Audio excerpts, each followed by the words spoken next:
تم اپنے اس نسل بڑھانے کے ذریعے کے پاس آؤ، انا شئتم جیسے چاہو، وقدموا لانفسکم اور اپنے نفسوں کے لیے آگے بھیجو، یعنی اولاد کی نیت سے آیا کرو زوجہ کے پاس اور آخرت کے لیے انتظام کرو، یعنی اولاد پیدا کر کے جو تاکہ دنیا اور آخرت میں تمہارے لیے، فیوچر میں تمہارے لیے کام آئے، دنیا بھی داخل ہے آخرت بھی داخل ہے۔ تو یہ آیت کا بھی ایک شان نزول ہے کہ صحابہ کرام تو چونکہ جو خواتین تھیں مکہ میں صدیوں سے وہ لوگ آباد تھے، ان کے سفر خاص طور پہ عورتوں کے سفر بہت ہی کم ہوا کرتے تھے۔ تو جب ہجرت ہوئی ہے اور جو ہے نا ہجرت کر کے بہت ساری صحابیات مدینہ آئی ہیں، تو مدینہ میں ان کے نکاح دوسری قوموں میں ہوئے، پھر انصار صحابہ سے بھی ہوئے۔ تو چونکہ تقویٰ تھا ان خواتین میں، للہیت تھی، بعض جگہ ایسے واقعات ہوئے کہ میاں بیوی کے جو آپس کا ریلیشن ہوتا ہے، ظاہر ہے وہ ہر قوم میں اور ہر جو ہے نا شخص کا مزاج دوسرے سے مختلف ہوتا ہے، تو بعض مردوں نے اس طرح سے اپنی زوجات کے ساتھ ہم بستری کی کہ ان خواتین کو پھر اشکال ہوا کہ پتہ نہیں اس طرح سے ہم بستری کرنا جائز بھی ہے یا نہیں ہے۔ انہوں نے نبی صلی اللہ علیہ وسلم سے یہ مسئلہ پوچھا کہ یا رسول اللہ، ہمارے شوہر ہمارے پاس اس طرح سے آتے ہیں تو کیا یہ جائز ہے یا نہیں؟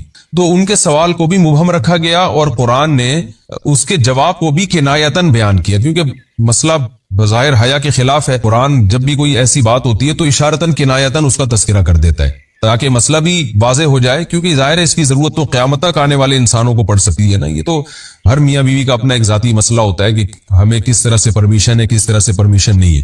تو اللہ تعالیٰ نے بھی اشارتاً ہی اس حکم کو قرآن میں بیان کر دیا۔ قرآن میں اس لیے بیان کیا کہ تاکہ اس میں کوئی اجتہادی اختلاف کی گنجائش نہ رہے۔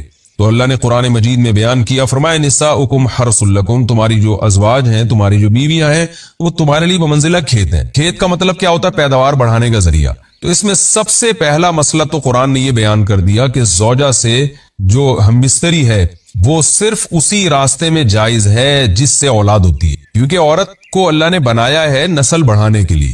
تو کوئی بھی ایسا ہم بستری کا طریقہ اختیار کرنا جو نسل بڑھانے کا ذریعہ نہ ہو، یعنی وہ نیچرل نہ ہو، تو وہ حرام ہے۔ تو اس میں اللہ نے یہ حکم دے دیا۔ تو اس سے صاف یعنی حدیث سے بھی پتہ چلتا ہے اور تمام فقہاء کا اجماع بھی ہے اس آیت کی روشنی میں۔ یہ مسئلہ تھوڑا حیا کے خلاف ہے، لیکن میرا خیال ہے بتانا ضروری ہے کہ پچھلے راستے سے عورت سے ہم بستری کرنا بالکل حرام ہے، ناجائز، اور نبی صلی اللہ علیہ وسلم کی اس پہ بہت شدید لعنت ہے، بہت شدید وعید ہے۔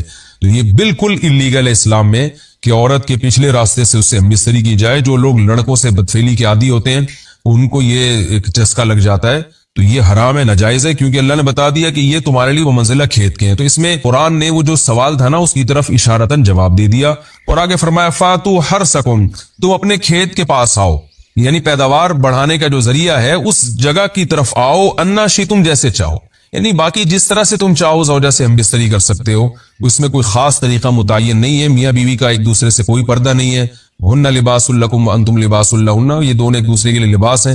تو اس میں طریقہ کار کوئی بھی ہو سکتا ہے، کسی بھی طرح سے کرنا چاہو ایک دوسرے سے لطف اندوز ہو سکتے ہو، لیکن فاتو حرثکم آنا موضع حرث میں ہے۔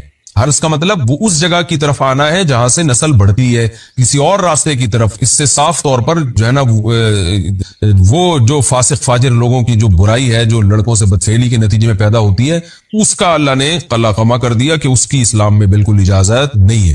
باقی طریقہ کار کیا ہوگا یہ تمہارے اوپر، اس کی اللہ نے تمہیں اجازت دی ہے۔ وَقَدِّمُوا لِأَنفُسِكُمْ،